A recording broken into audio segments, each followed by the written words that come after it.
Hey y'all, so I'm sitting here at a gas station. I have a few minutes in between jobs when I need to leave to get to the next one. So I thought I'd make a video. I know it's been a little bit since I updated on my thoughts about bottom surgery, and I've had a lot more thoughts since the last video. I know originally I've been discussing metoidioplasty lately, and the more I sat with that idea, the less I liked it. Not for a lot of reasons, but mainly the fact that I don't think I would be okay with the size.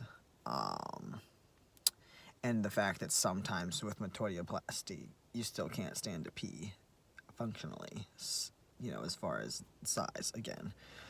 So my number one issues are standing to pee. That's like my biggest thing on the top of the list is that. So I don't want to go through this whole surgery and then still like have troubles in certain areas as far as that goes. And I realized a lot of what attracted me to metoidioplasty was the minimal scarring of it. You don't have a big graft from your arm or your leg. And I think that's just because I think in our community there's just a lot of focus on RFF phalloplasty. I mean, when I was first researching anything to do with bottom surgeries when I first came out, that was all I could find was the RFF fallow, and it's like I didn't want to do that. I had tattoos then, I have even more tattoos now. I didn't want to give up that part of my body to have a big scar. I didn't want any of that, so it was kind of like I always went back and forth between should I pursue something, should I not. And now I would never want to do it because I have beautiful tattoos on both arms that I don't want compromised, and I don't want a big scar that everyone will see. Obviously, because I just got my top surgery scars covered, so having my scars visible to only me or hidden is the way I prefer to go.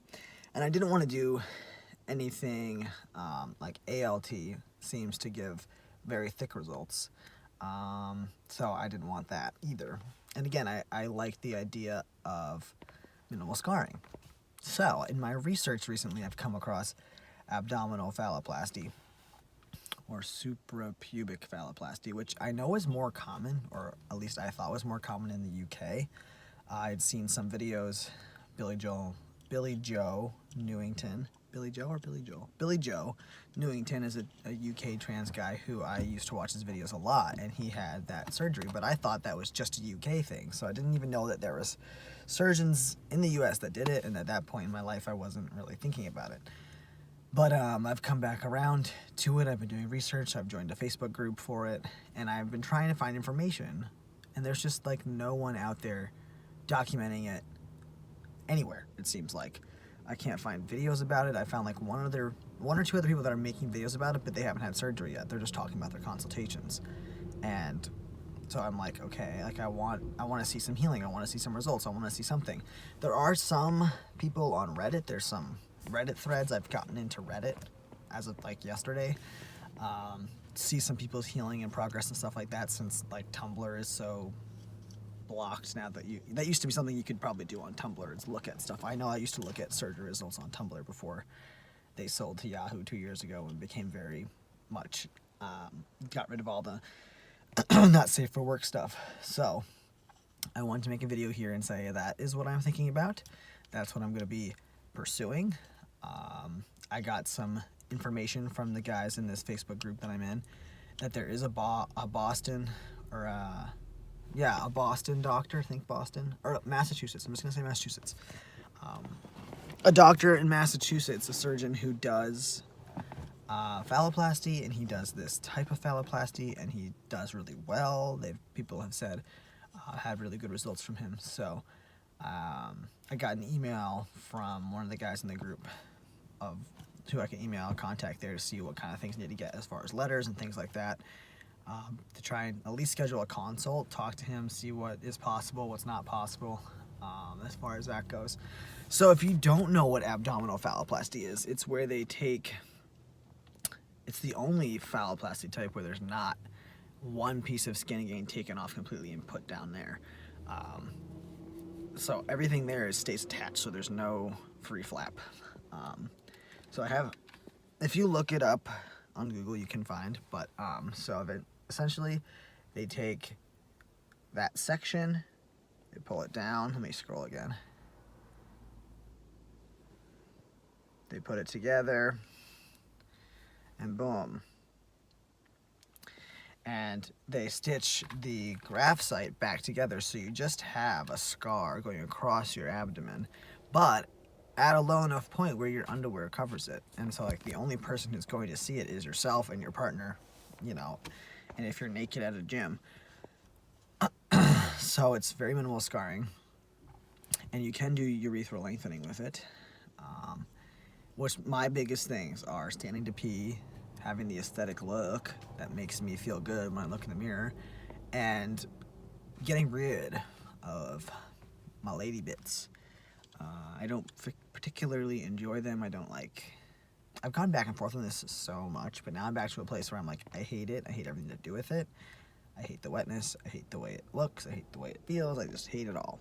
I want it gone. I don't want it. It's not supposed to be there in my mind.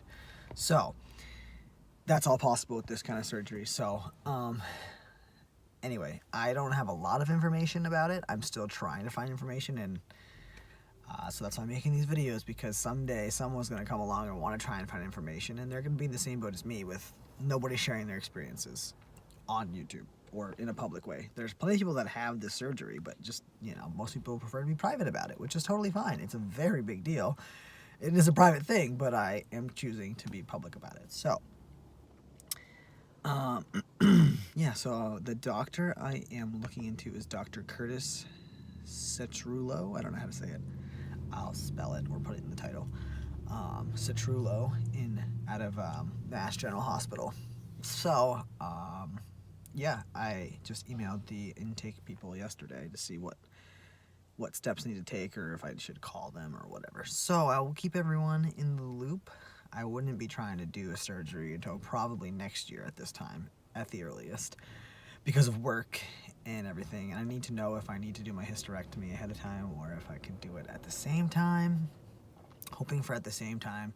And I will explain my situation where I'm trying to have one recovery period because of my job. So it makes the most sense to try and aim for next winter. So like this time next year through, you know, give myself the slowest time of the year when work is not as busy to try and recover, and I won't miss out on as much stuff going on. If I did this like in the summertime, I'd be missing out on thousands and thousands of dollars of work. So gotta figure out my insurance. There's a lot to figure out, but I'm feeling better thinking about it, knowing that there's something, because I was like thinking about my tortioplasty and not loving it 100%. You know, I like some parts of it and other aspects I didn't, but this feels like it kind of gets everything that I want.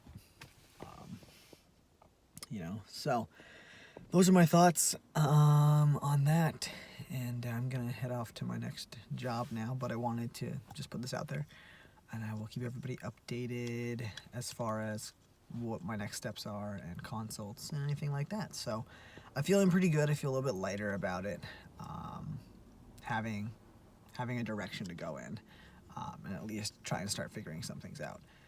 And hopefully getting to a place where I feel true alignment with myself. So I would say, I mean, I feel very much aligned in my body, but then I have this like one thing, and now it's becoming, like I said in past videos, I'm not going to do anything about it until it becomes, you know, it really starts to disrupt my life. And it's starting to get to that point where it's like, I think about it all the time now, right? At least lately. It's like anytime I'm doing anything, I'm thinking, man, where's my dick? You know, it's just like in the back of my head. So yeah, so anyway, if you guys got any questions, let me know, or anybody out there who's watching this that might have seen him or is going to see him also, Dr. Cetrulo in Boston. I think it's Boston. That's where Mass General Hospital is. I don't know for sure. Don't quote me on anything. My research is not up to snuff, but out of Massachusetts, I should say. So anyway, hope you guys are having a good week, and I'll talk to you next time.